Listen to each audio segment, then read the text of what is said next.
തൃശൂരിലെ നിക്ഷേപ തട്ടിപ്പിൽ ധനവ്യവസായ കമ്പനി ഉടമകളുടെ സ്വത്തുക്കൾ ബഡ്സ് ആൻഡ് ആക്ട് പ്രകാരം കണ്ടുകെട്ടാൻ ജില്ലാ ഭരണകൂടത്തിന്റെ ഉത്തരവ്. ഉടമകളുടെ സ്വത്തുക്കളുടെ വിവരങ്ങൾ തഹസിൽദാർമാർ തയ്യാറാക്കും. 18% പലിശ വാഗ്ദാനം ചെയ്ത് ഉടമകളായ പാണഞ്ചേരി ജോയിയും കുടുംബാംഗങ്ങളും 30 കോടി തട്ടിയെന്നായിരുന്നു പരാതി.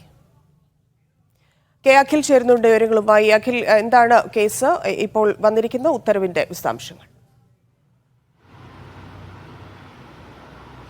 തന്നെ പാണഞ്ചേരി ജോയിയും കുടുംബാംഗങ്ങളും ചേർന്ന് ഈ 18% പലിശ അധിക പലിശ നൽകാമെന്ന് പറഞ്ഞുകൊണ്ട് നിക്ഷേപകരെ സ്വീകരിച്ച പണം തട്ടിയ കേസിലാണ് ഇത്തരത്തിൽ ഇപ്പോൾ ഒരു നടപടിയുമായി, അതായത് ഇവരുടെ സ്വത്തുക്കളെല്ലാം കണ്ടുകെട്ടി പണം കണ്ടെത്താനുള്ള നടപടി ജില്ലാ ഭരണകൂടം മുന്നോട്ട് പോയിരിക്കുന്നത്. ഈ കേസുമായി ബന്ധപ്പെട്ട 3 പേരെയായിരുന്നു കസ്റ്റഡിയിലെടുത്തത്. ഈ പാണഞ്ചേരിയും ഭാര്യയും കുടുംബവും മക്കളും അടക്കം 4 പേരായിരുന്നു കേസിൽ പ്രതികളായിരുന്നത്. അതിൽ ഒരാൾ ഇപ്പോഴും പോലീസിനെ പിടികൂടാനായിട്ടില്ല.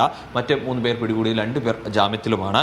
എന്തായാലും ഇവരുടെ എല്ലാ തരത്തിലുള്ള സ്വത്തുക്കളും കണ്ടുകെട്ടാനുള്ള നടപടിയിലേക്കാണ് പോകുന്നത്. അതായത് റവന്യൂ ഉദ്യോഗസ്ഥർ അവർക്ക് പേരിലുള്ള സ്വത്തുക്കളും അതുപോലെ തന്നെ വീടുകളും മറ്റു വിവരങ്ങളും ശേഖരിക്കുമ്പോൾ ഇവരുടെ പേരിൽ ജില്ലയിൽ രജിസ്റ്റർ ചെയ്തിട്ടുള്ള എല്ലാ വാഹനങ്ങളുടെയും വിവരങ്ങളാണ് RDO വിഭാഗം ശേഖരിക്കുന്നത്. അതോടൊപ്പം തന്നെ ഇവരുടെ പേരുകളിലുള്ള എല്ലാ ബാങ്ക് അക്കൗണ്ടുകളും മരവിപ്പിക്കാനും അതുപോലെ തന്നെ ഫിക്സഡ് ഡെപ്പോസിറ്റ് അടക്കമുള്ള എല്ലാ തുകകളും മരവിപ്പിക്കാനുള്ള നടപടികളുമായിട്ടാണ് ഇപ്പോൾ ജില്ലാ ഭരണകൂടം എല്ലാ തരത്തിലുള്ള ഇവരുമായി ബന്ധപ്പെട്ട എല്ലാ തരത്തിലുള്ള സ്വത്തുക്കളും കണ്ടുകെട്ടുകയോ അല്ലെങ്കിൽ മരവിപ്പിക്കുകയോ ചെയ്യുന്ന നടപടികളിലേക്കാണ് ഇപ്പോൾ ഈ ബഡ്സ് ആക്ട് 2019 പ്രകാരമുള്ള നടപടിക്രമമുള്ള ജില്ലാ ഭരണകൂടം പോകുന്നത്.